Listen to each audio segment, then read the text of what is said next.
মেয়ে স্কুলে Republic day এর জন্য একটা কিছু হ্যান্ড প্রজেক্ট বানাতে বলেছিল। তো আমি এরকম একটা সুন্দর কিউট লিটল ফ্লাওয়ার বানিয়েছিলাম। তো ভাবলাম আজকে তোমাদের সাথে এই পেপার ক্রাফটটা শেয়ার করি যে কিভাবে বানালাম। একদম ইজি আর সিম্পল ভাবে বানানো এবং ঘরে থাকা একটা আর্ট পেপার আর একটা প্লেট আর একটা পেন্সিল দিয়ে এটা কোটাটা তৈরি হয়ে যাবে একদম 2 মিনিটের মধ্যে। আর এটা তৈরি করার পর তুমি এটা ঘরের মধ্যে সাজিয়ে রাখতে পারো, স্কুল প্রজেক্ট হিসেবে জমা দিতে পারো। তো চলো দেখে নাও কেমন করে তৈরি করলাম।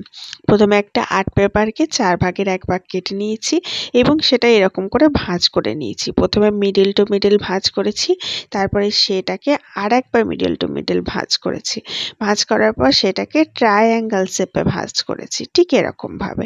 তারপরে ওপরটা গোল করে নিয়ে সেটাকে কাঁচির সাহায্যে এরকম কেটে দিয়েছি।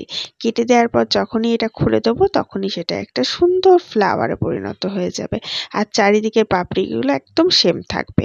মাঝখানে একটা পেপার প্লেট কেটে গোল করে বসিয়ে দিলাম এবং সেটা সাইডগুলো কালার করে নিলাম এবং মাঝখানে রেখে দিলাম হ্যাপি রিপাবলিক ডে। আর নিচে একটা পেন্সিল জয়েন করে দিলাম। একদম ইজি আর সিম্পলভাবে তৈরি হয়ে গেল একটা সুন্দর পেপার ক্রাফট।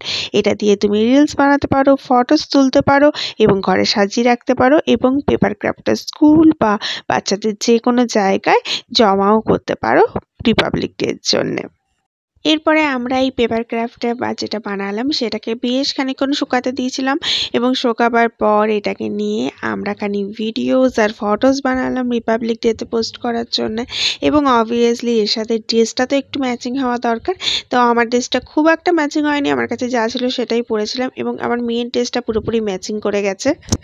বাচ্চাদের স্কুলে এই সময় বিভিন্ন ধরনের জিনিস জমা দিতে হয়, মানে পেপার ক্রাফট জমা দিতে হয়। তবে সবথেকে ইজি আর সিম্পলভাবে বানানো পেপার ক্রাফটগুলো করতেও সুবিধা লাগে এবং সময়ও কম লাগে আমার মনে হয়। এটার জন্য একটা আর্ট পেপার আর একটা বিগ সাইজ পেপার প্লেট হলেই কিন্তু মোটামুটি তৈরি হয়ে যায়।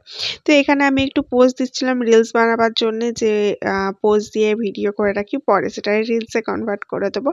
আর এই হচ্ছে আমার সোনামা, যার জন্য এই পেপার ক্রাফটটা বানানো হয়েছে। তাকে দিয়েও খানিক ভিডিওস আর ফটোস তুলে রাখলাম। আমি চেষ্টা করি স্কুলে যেটা জমা দেবো সেটার কিছু ফটোস তুলে রাখতে, মেমোরি হিসেবে থেকে যায়। আর ড্রেসটাও দেখেছো একদম পুরো ম্যাচিং করে গেছে। যাই হোক, আশা করি তোমাদের এই পেপার ক্রাফটটা কারুর না কারুর কাজে লেগে যেতে পারে। তার জন্য প্লিজ এটাকে শেয়ার করে দিও এবং লাইক করে সাবস্ক্রাইব করে যেও। তো দেখা হচ্ছে কালকে। সবাই ভালো থেকো, সুস্থ থেকো, হ্যাপি থেকো।